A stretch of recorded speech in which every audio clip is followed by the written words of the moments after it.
Jeff Davis, President of Lordship Investments and Director of New Way Community Development, coming to you today with 5 minutes to live by. In this program, we look at a variety of different subjects and topics.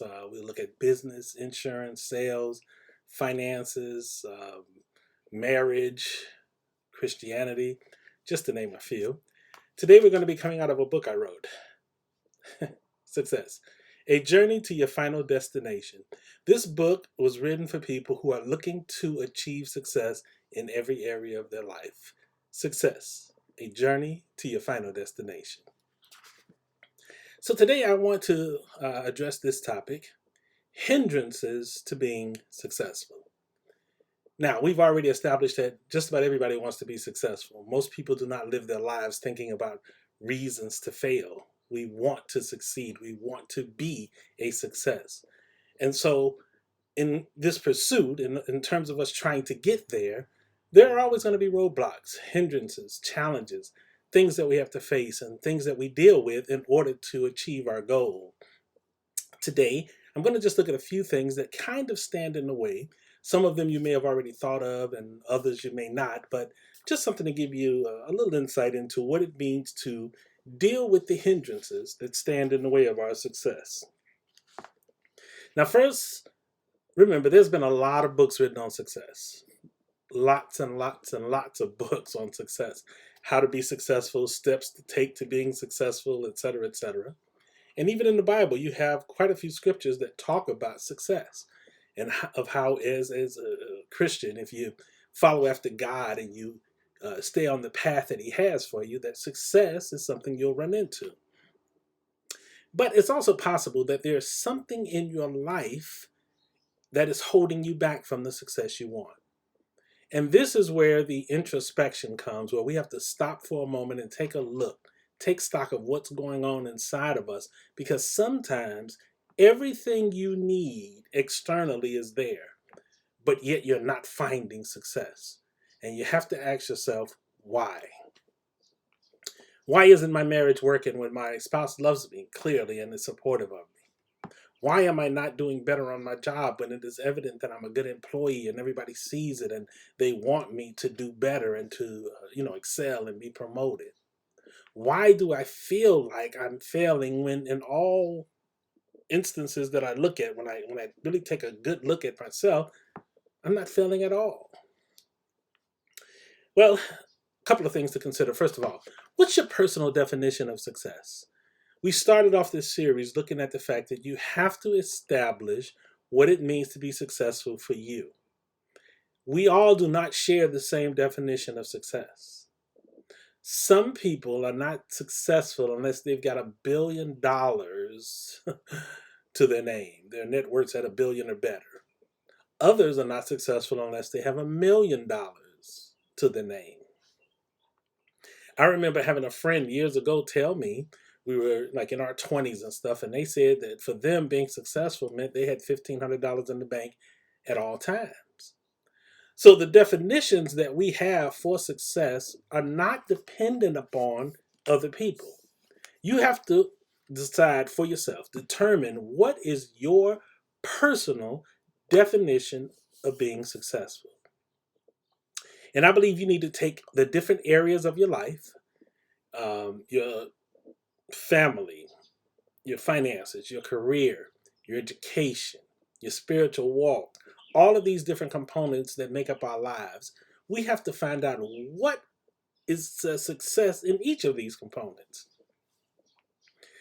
If your goal is to be married, that can be a definition of success. But if your goal is to be happily married, well, that's a different definition than just being married. Your goal could be enjoying your single life. That in and of itself can be something of success. If you're single and you want to be single, you want to enjoy being single, when you reach that place, that in and of itself would be successful. Being a successful parent, spending time with your kids, whatever the definition may be, you have to determine for yourself what it looks like to be successful, so that you know what to strive for and what to do and what to try to accomplish. Now, the second thing you want to do if you're looking at hindrances is your past.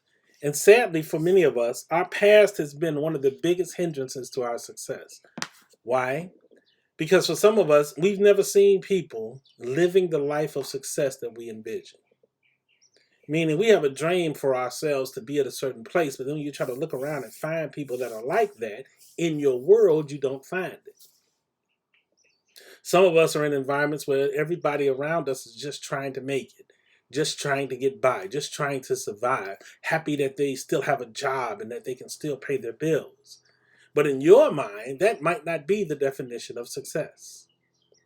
Some people are living a life of being debt free, not having any obligations. But again, in your mind, that might not be the definition for success, your definition. So your past has a lot to do with your future quest for success. You want to see, are there things in your subconscious mind, in your conscious mind, that are holding you back, preventing you from moving on to the next level? John Maxwell teaches a lot on leadership, and there's a book that he wrote years ago called The 21 Irrefutable Laws of Leadership. And one of those laws is the law of the lid. And basically, this law says that all of us have a place that we strive to get to. It's our lid, if you would. But once we hit the lid, we can't go past it. So, for example, your lid may be earning $100,000 a year in your job. So that once you get to that $100,000 mark, you will do things subconsciously to sabotage moving forward. Why? Because you can't see yourself earning more than $100,000 a year. Now, can that be a hindrance to your success? Yes.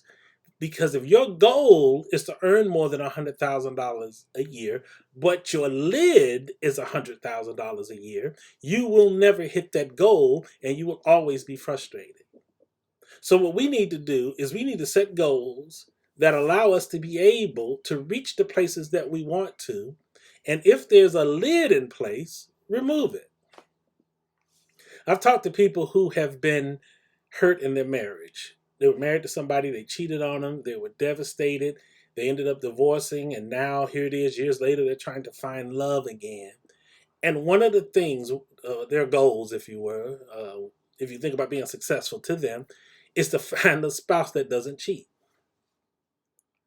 If they could find a spouse that was faithful to them, that's successful. And although that is indeed a good goal, it's also good to have a spouse that doesn't cheat, that loves you.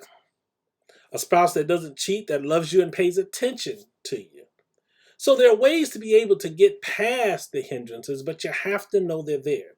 Some people will not take the time to look back in their life and see both good and bad, because there are some good things that can happen to you that can put a lid over your life, and then there are some bad things that happen to us that put lids over our life. But what we need to do is remove all obstacles, everything that challenges you to become the very best you can be, so that you can step into the future that you have been believing for. Now, the next thing you want to do is examine your present situation. Where are you at today? And you got to be honest with yourself. Maybe you're on the way, on that road to achieving success, but you just haven't got there. Maybe part of the reason you're not there is because the things that are holding you back are things that are good. Never sacrifice the great by settling for the good. It's great to be able to have a job when you're not working. But if you're working and you have a job and you're paying your bills, that can make you grateful. However, paying your bills should not be the definition of success, because just being able to get by doesn't mean that you should think that you're successful. Now, I did say that you have to set your own definition, and for some people, that may be all they want. But I submitted to you that a better position to be in is to be in one where you're working and you're paying your bills and you got something left over, where you can deal with your wants as well as your needs, where you can be a blessing to someone else and you can help someone else because you got the surplus to do it. So our present situation sometimes can be a hindrance to what we want in this life. And we have to be willing again to take a look at that and to make some adjustments. And so again, looking at where you want to be, looking at what you want to be, and looking at where you want to go, You can tell yourself and help yourself to get to that place of success by finally being willing to sacrifice. You'll never get to where you want to go if you're the type of person that has to indulge in every pleasure today. Meaning that if you are looking to get your degree, let's say you're in school and getting your degree, then you can't spend all your time out partying with your friends. You have to spend some time studying, and you got to pursue good grades, and you got to be focused on your coursework if you want to get the degree. And so if you want to be successful in any area of your life, you've got to sacrifice time to get there. Make the sacrifices now to get to where you want to be, to become the person that you know you're capable of being, because you were made to be successful, and it's time you live in it. Success, a journey to your final destination. You can get this book at our website, www.nwcom.org. Again, that's www.nwcom.org. Or you can go to Amazon, look for books by Dr. Jeff Davis or under Jeff Davis. Till the next time we meet, this is Dr. Jeff Davis wishing you a day filled with both success and happiness.